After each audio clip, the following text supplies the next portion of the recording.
Hey, what's up? What's going on? It's Aces High. Today is another history day, so I am getting ready to move into my next history series. As you guys know, for those of you that watch all my videos, I love history. I really do, and I like to watch big series. And I post 3 videos a week: Monday, Wednesday, Friday, unless I got busy and couldn't post that day. Anyway, I've been doing a bunch of off history videos, and starting next Monday, I want to get back into my next series. So right now, it's between possibly an Ottoman series on the Ottoman Empire. I've been really thinking about that for a while. I've also been promising a few people for a while between two wars, about like time between World War One and World War Two. Also, there's a minute by minute, a 10-part series on the attack on Pearl Harbor during World War Two, which I thought would be kind of cool too. So let me know which one you guys want first, and we'll move into that. But those, I think, are going to be my next 3 series. I just don't know what order yet. That being said, today is another video by one of my favorite channels. I've watched a lot of their content. It's Historia Civilis. This one was recommended to me, and its title, I'm not really sure what it is, but its title is Peace, question mark, 1814. So this makes sense. I mean, it's after the War of 1812. So America and Great Britain are, I mean, they're not actively fighting. It is in 1814. Napoleon got exiled. What was the first island? It was in the Mediterranean. Not Elba, I think it was. To the island of Elba, I believe it was Elba. Anyway, for his first exile, and he didn't return until 1815. So yeah, I guess that's what they're talking about when it comes to peace. I'm not really sure. But anyway, if you guys are new to my channel, hit that sub button, hit that like button, stick around because I try to post videos every single day and I try to post what you guys want because I'm having fun. So why not? All right, that being said, sit back, I'll shut up and go grab yourself a drink. Let's get going.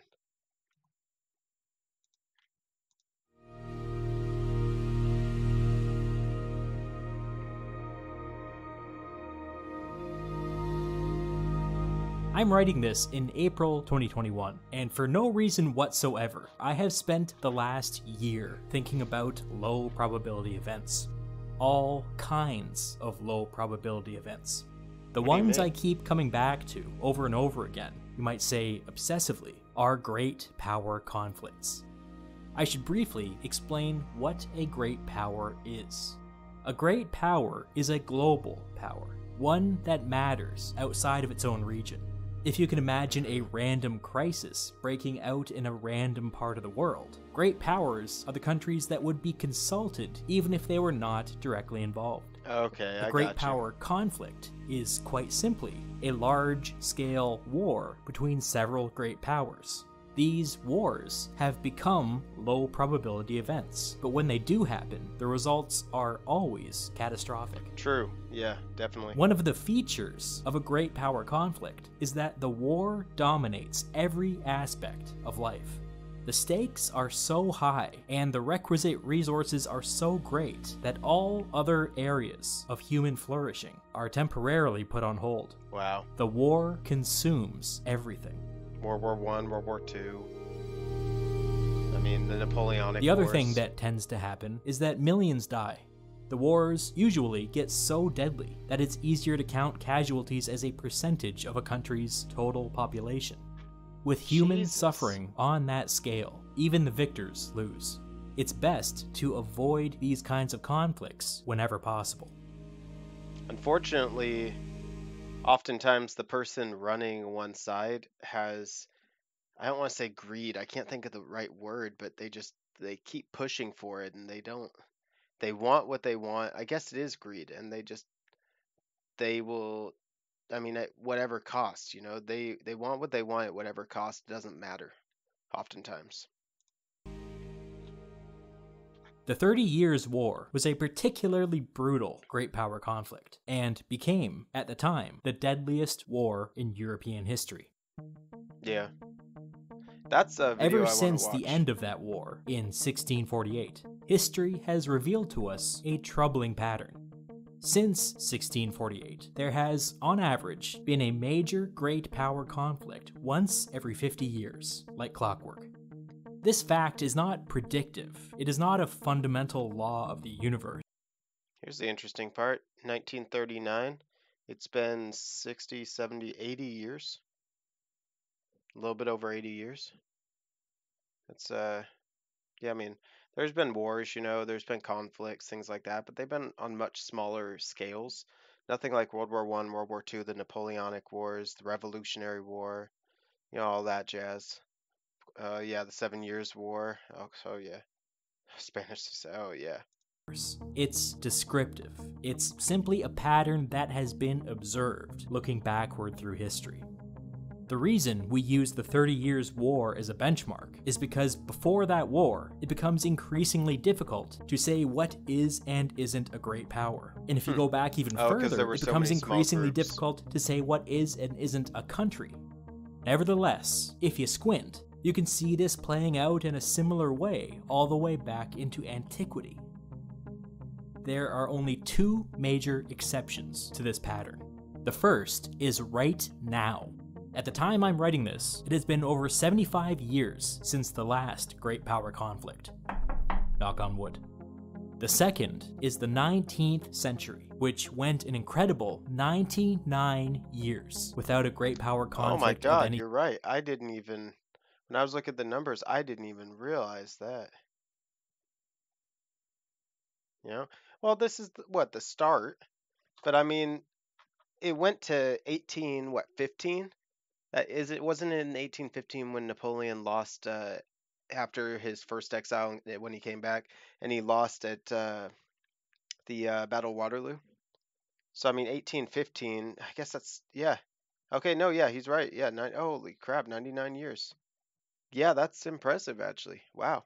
Significance. 99 years. The longest stretch of sustained European peace since the Roman Empire. A grand achievement. Something to aspire to. Imagine being born. I mean, I say imagine, but many people have done it now. I was going to say imagine being born and dying without a major war happening in Europe. But I mean, there's plenty of people that have been born after World War II and died, since then. It wasn't that there was literally no war over that period. There's always some war somewhere. Yeah. But the important thing is that there was virtually no war between great powers. Blunders and failures were inevitable, but even these were deliberately contained in both scope and duration, so that no one war was permitted to take on the significance of a great power conflict. In fact, that's the entire point. For 99 years, under the highest possible pressure, broad conflicts were successfully avoided. And then it all... And it was early 1815 too, wasn't it? Because didn't he come back in like January or February? I mean, sometime in winter, I thought, and he gathered up his troops and then, regathered everybody. And then the battle was in early spring. So, I mean, it was only a few months in, I think. I might be wrong on the months. Came crashing down in 1914. That's why I feel myself drawn to the 19th century. The 99 years of relative peace between great powers stands alone as a world historic achievement. But the end of that peace, the Great War of 1914, at the time the worst war in human history, also stands alone as a world historic failure. I've got a question for you guys. Do you think that we'll ever have another great war like that? We've gotten to the point where technology has kind of linked the world in such a way that it's never been linked before.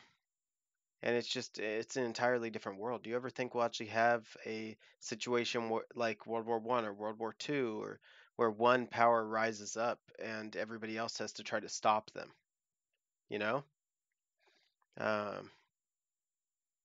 I mean, I could see China's growing very fast. If they ever wanted to do something against the rest of the world, they would have power very, very quickly. They're advancing very quickly, and they already have huge numbers, and their technology is definitely growing. The U.S., I mean, we have a fantastic military, largest military in the world. If we decided to do something, I mean, it would take some people to help stop us. Uh, but I mean, Great Britain, they have a fantastic military. It's just the population isn't quite there compared to a lot of these other countries. Um, to have the size of the military, because their military is fantastic. I love Great Britain's military, I really do. And then you look at France. France, I mean, they've been incredibly strong for a long, long time, but right now I mean, they're up there, but I feel like if one country was to break away and have to fight the rest of the world, right, as of right now, I would argue that it would probably have to be China or the U.S. And I don't see either of those two countries just doing that. I don't know. Let me know what you think. What's interesting to me is that neither were an accident. Hmm. The first half of the 19th century was dominated by leaders who had been forged in the fires of war and understood the price of failure. Of course, the wars I'm talking about are the French Revolutionary Wars, and Yep. now I've backed myself into a corner. Because on the one hand, I should assume that there are people out there who don't know what the French Revolution was. But on the other hand, we can't get into it right now. I'm going to spend the next couple of minutes If you talking guys in a haven't checked out, general they've got a about whole what the section. French Revolution meant. Historia Civilis has a whole series on the French Revolution, on the Napoleonic Wars, all kinds of stuff. Go check it out. To the people who lived through it. But I'm going to skip over every major event in a way that many of you will find extremely frustrating. We cannot start getting into the French Revolution. Once you start, you never stop. It's quicksand. The French Revolutionary and Napoleonic Wars were a period of history at the end of the 18th century and beginning of the 19th century, where, for almost 25 years, all of Europe was pretty much constantly at war. France entered 1789 as one of the most conservative and most religious countries in Europe, ruled by a feudal monarchy, heirs to a system of government that went back 1,000 years. And then, within the blink of an eye, they would abolish the monarchy, abolish feudalism, and abolish the church. They would invent for themselves several new systems of government, a new religion, new ways of doing science, a brand new sense of fashion, and a new calendar in which they placed their revolution on par with the birth of Christ by proclaiming it year one of a new age. The French writer Alexis de Tocqueville wrote that it felt as if, quote, the past had ceased to throw light upon the future. The mind of man wanders in obscurity. After 1789, France fell into a state of perpetual revolution, and over a number of years they basically declared war on anybody who opposed their new systems of government, which is to say, all of Europe. It's difficult today to imagine such a period of political and cultural upheaval. Now, try to imagine all of that happening alongside a world war, because that's exactly what it was. To the average person, it would have felt like the end of the world. True. Now, imagine everybody's shock and dismay when the French started winning the war. Before the French Revolution, it was fairly common for military campaigns to max out at like 50,000 soldiers. The French Revolution... Oh, no, sir. Definitely not. I mean, yes, at the time, but you should see the numbers. He'll probably talk about the numbers right now, but... brought modern conscription to Europe, famously passing a law that declared every Frenchman is a soldier.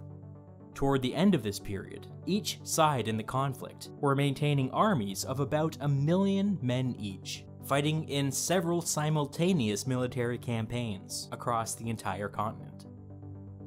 It took the combined strength of every other major European power, but the French were eventually defeated. For those of you that don't know much about the French Revolution and the Napoleonic Wars, this was Napoleon. I mean, look how far he pushed. It's incredible. It really is. And they didn't show it here, or maybe they did a second ago, but he actually had quite a bit of Spain. Problem is, Spain always had heavy unrest, and they were constantly fighting back. And then Portugal, with the support of Great Britain, of Wellington specifically, really pushed back a lot. I mean, The Englishmen, they kicked ass. Seriously, just it was a major problem for Napoleon. And then he made a few mistakes up in Russia that definitely didn't help anything. And I think he just got a little too greedy. I mean, there were even some times where he could have had most of this land and kept it as French land. Everybody was willing to say, "Hey, it's cool. Let's just end this," and he just kept on pushing. They had just lived through almost 25 years of perpetual warfare. Yeah. Everybody was filled with a profound sense of loss and dread. What if something like that happened again?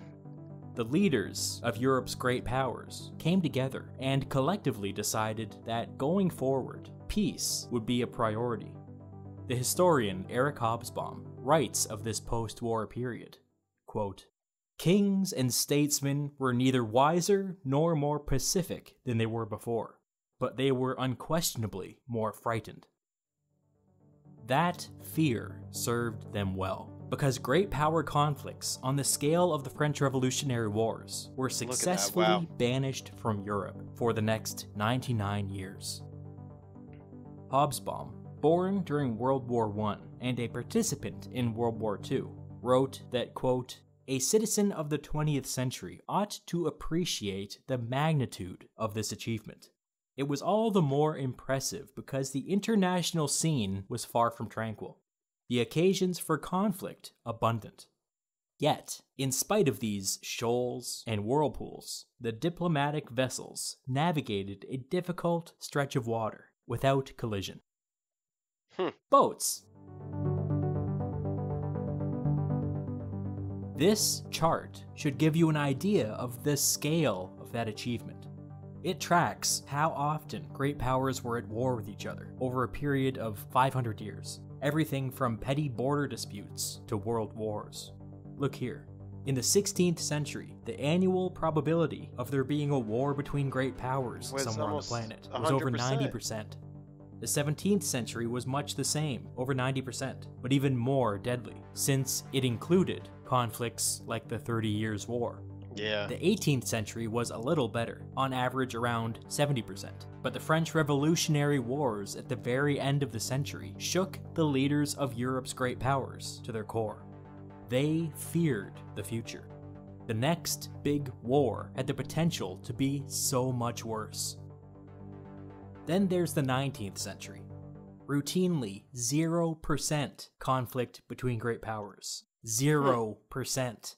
Nothing like this had ever been achieved before. There were some flare-ups in the mid-century, but these were Right. minor, regional conflicts. Nothing at all like it was before. Plus, each new war was remarkably short. Recall that the 19th century began with almost 25 years of perpetual war. For the True. rest of the century, the average war involving one or more great power lasted 3 months. They just didn't have the room to grow into the kinds of conflicts that had dominated the centuries preceding this. Another way of thinking about this is through the lens of military spending.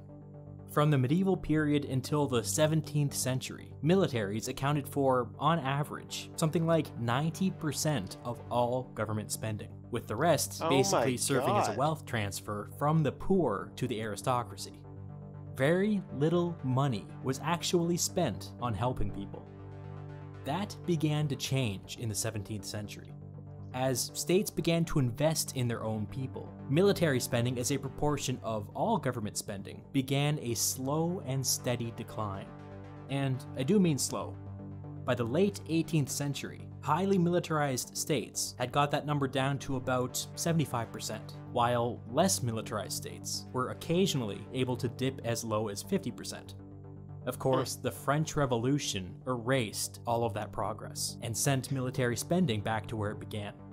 I But believe after it. the French were defeated, military spending fell off a cliff. Let's use the great power of Austria as an example. In 1814, virtually all available funds were going to the military. By 1817, that number was back down to pre-war levels, 50%. By 1830, it was down to 23% and stayed there for years, bottoming out at 20% in 1848. In a world Wow. without great power conflict, entirely new possibilities for government spending open up. So basically, as soldiers from here and here retired, got old, they just didn't replace them. That's interesting. Spending that goes beyond just I maintaining guess the you don't need status them if quo there's no and war. actually helps people. You might be interested to know where we are today. As of 2020, global military spending as a percentage of all government spending was 14.5%. And growing. It's pretty high in the US. I know that. We have an incredibly high military spending rate. I don't know what the percentage I've is, explained though. what great power conflict is and why it's important to avoid them, but I haven't explained how. That's a big topic. Where does peace come from? How do you know if you're doing a good job at maintaining the peace? Is the next great power conflict close at hand, or is it far away? How is it even possible to tell the difference? There are 3 basic schools of thought, and I'll touch on each of them now. The first group are known as realists. Realists believe that the world exists in a state of anarchy. However, they also believe that within that I anarchy, agree. states are entirely rational and will respond rationally to incentives as True. they pursue their own interests. I agree. Add all that together, and it means that the behavior of states should be predictable. For the most part. This leads very naturally to something called balance of power theory, which argues that peace can be created through an international system built with strong incentives against aggression. In a well-balanced international system, aggression from one state should trigger an overwhelming counter-reaction from other states.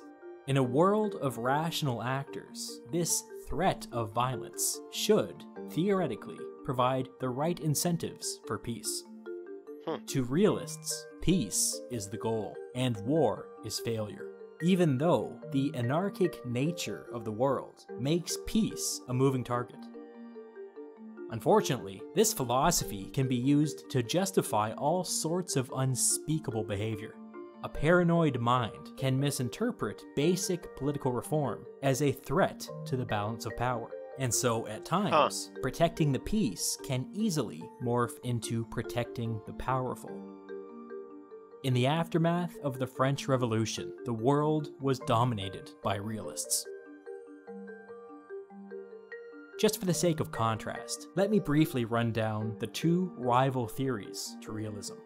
On the opposite end of the spectrum sits, unsurprisingly, idealism, maybe better known as liberalism.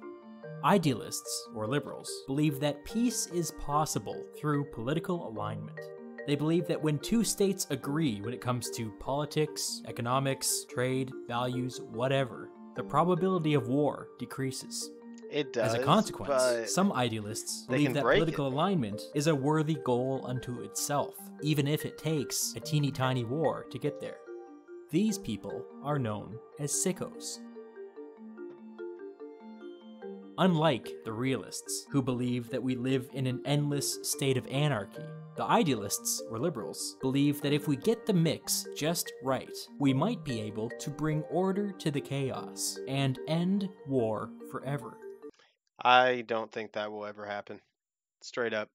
We could have 99.99% of us be not for war, but there's always going to be something in the back of our minds we hate about somebody else.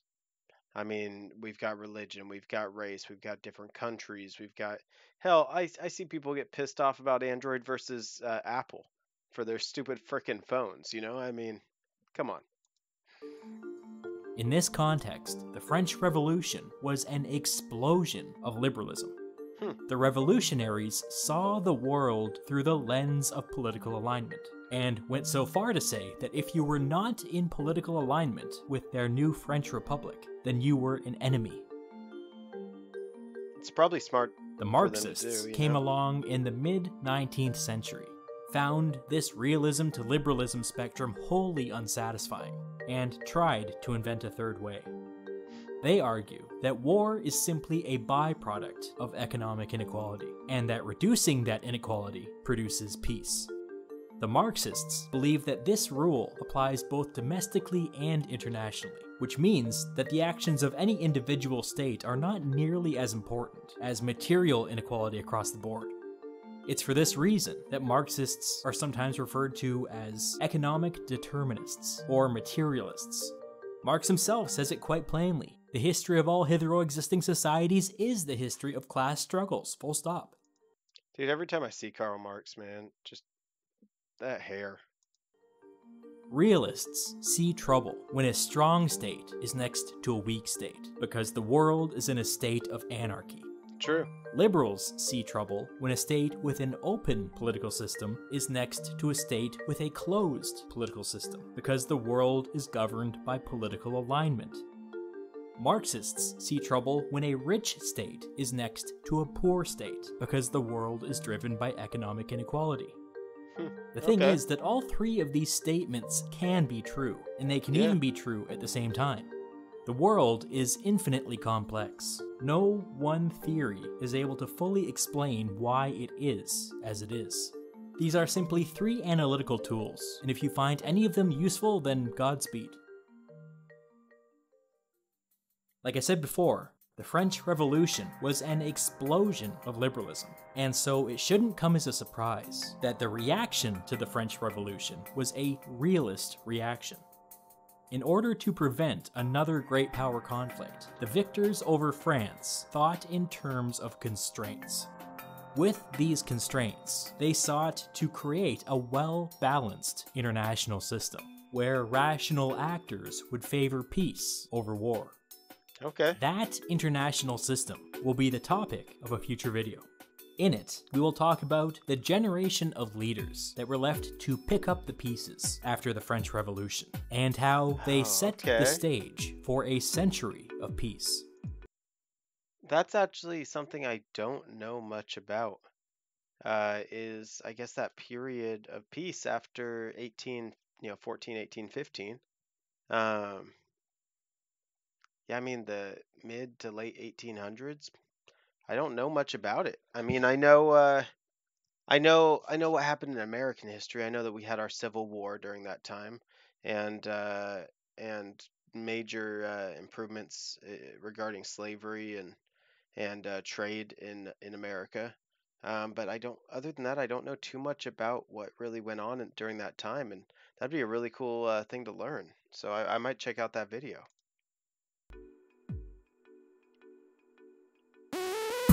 Oh, that's it.